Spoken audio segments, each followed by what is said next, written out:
Salve, saudara-saudariku yang terkasih dalam Tuhan, aku bernama Stella Ujaya. Di YouTube channelku ini Semangat Mike. Asalnya sebenarnya dari Panglima Mike, suamiku Santo Mikael, malaikat perang, malaikat pemimpin bala surgawi. Dia kan panggilannya mau dipanggil aku Mike. M-I-K-E, bukan namanya perempuan, maksudnya bukannya aku Ibu Mika, bukan. Tapi maksudnya asal kata dari Michael.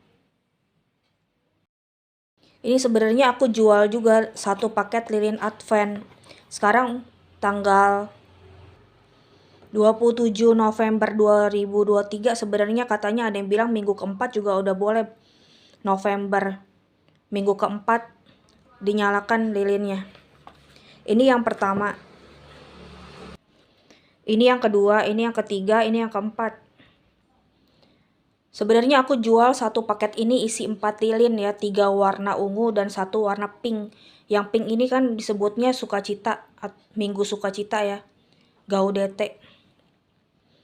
Kalau krans lingkaran lilin Adventnya aku nggak jual, bisa dibeli masing-masing di toko online juga ada ya. Ada 4 lilinnya itu menurut minggunya. Minggu ke-1, minggu kedua, minggu ketiga yang pink. Jangan lupa juga pakai baju warna pink ya, kalau misa online juga boleh, kalau misa offline, kalau lagi minggu ketiga masa Advent. Minggu keempat. Jadi kalau ditaruh sebenarnya ini kan di kamera ya, 1, 2, 3, 4 gitu urutannya. Kalau ditaruh di krans lingkarannya juga bisa. Yang ke-1 bermakna harapan. Manusianya berharap sekali akan kedatangan Yesus. Kan kata Advent itu dari Adventus, bahasa Latin. Adventus bahasa Latin artinya kedatangan. Ini yang kedua, bermakna iman. Manusia mempersiapkan jalan bagi kedatangan Tuhan. Yang ketiga, sukacita.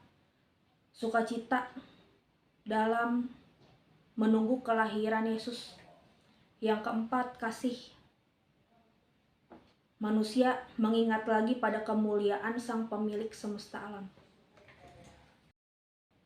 Selain menyalakan satu paket lilin Advent ini, aku pun teringat kata Romo Patmo. Mengaku dosa itu 1 tahun sebenarnya sih 1 orang. Aku mengira-ngira, Romo Patmo bilang aku mengira-ngiranya 2 kali. Dalam 1 tahun minimal 2 kali untuk mengaku dosa sakramen tobat. Yaitu pada masa Prapaskah.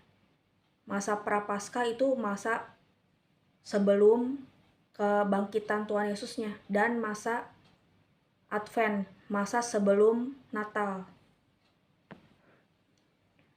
Aku pernah lihat di medsos salah satu temanku nonem perempuan ya. Dia pernah sering update tentang artikel rohani gitu. Sumbernya sih terpercaya, bener dia, infonya betul. Tapi dia bukan katekis sepertinya ya. Makna dari penggunaan lilin sehari-harinya bukan hanya lilin Advent. Lilin secara netral yang digunakan untuk berdoa. Ada 12 nomor lebih aku ingat. Aku hanya mengutip 4 nomor, 4 poin. Yang nomor 1, lilin itu kan memancarkan cahaya, memancarkan terang. Seperti Kristus yang adalah terang dunia. Manusia di dunia nyata juga terpanggil menjadi terang dunia. Lilin itu juga ada unsur kehangatan dari nyala apinya kalau dipegang hati-hati.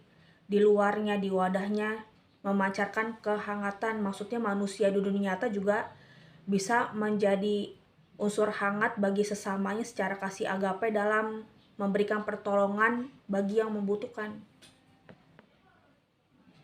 Yang ketiga, kita berhati-hati dengan api neraka. Kan lilin itu ada sumbunya, kalau dinyalain ada apinya ya. Tapi kita selalu berhati-hati terhadap api neraka sebelum kita masuk sana, jangan sampai gitu. Setiap harinya senantiasa selalu bertobat, memelihara terus bertobatan itu, jangan sampai berdosa. Dan hidup selalu dalam kehendak Allah. Yang berikutnya, api itu kan memancarkan seperti berkobar-kobar, menyala gitu ya. Jadi seperti simbol Allah Roh Kudus yang ada unsur api. Allah Roh Kudus, kau ada air, hidup, api, kasih, kan ada di novena Allah Roh Kudus katanya gitu. Allah Roh Kudus, engkau adalah air, hidup, api, dan kasih. Jadi semangat pelayanan yang senantiasa berkobar-kobar dengan api Roh Kudus. Dengan menyalakan lilin kita diingatkan lagi api Roh Kudus dalam diri kita berkobar-kobar senantiasa, nggak gitu. Maksudnya api Roh Kudus itu bukan unsur membahayakan, tapi seperti ada unsur karena dia katanya berkobar-kobar gitu ya. Aku juga pernah dengar ada yang punya usaha lilin kecil-kecilan gitu. Emang pembuatan lilin untuk berdoanya itu ada unsur ingredients, bahan-bahan yang khusus untuk secara nilai religius juga ada. Jadinya bukan hanya diproduksi dengan bahan-bahan yang biasa. Ada makna tersirat religiusnya juga di balik bahan-bahannya itu. Jadi kalau untuk setelah manusianya tahu makna penggunaan lilin, makna tersirat, sebenarnya api itu apa gitu, untuk apa menghindari api neraka dan sebagainya gitu. Introspeksi diri gitu. Ternyata api Roh Kudus yang berkobar dalam diriku bagus nggak untuk pelayanan sehari-hari. Itu juga turut meredamkan ketakutan jiwa-jiwa di alam roh. Jiwa-jiwa supaya nggak ditakutin tentang api neraka, manusia dunia nyatanya nggak takut terhadap api, misalnya api lilin gitu. Di alam roh jiwa-jiwa ketakutan redam, begitu diminimalisir dengan manusia di dunia nyata yang udah belajar tahu pengertian yang benar.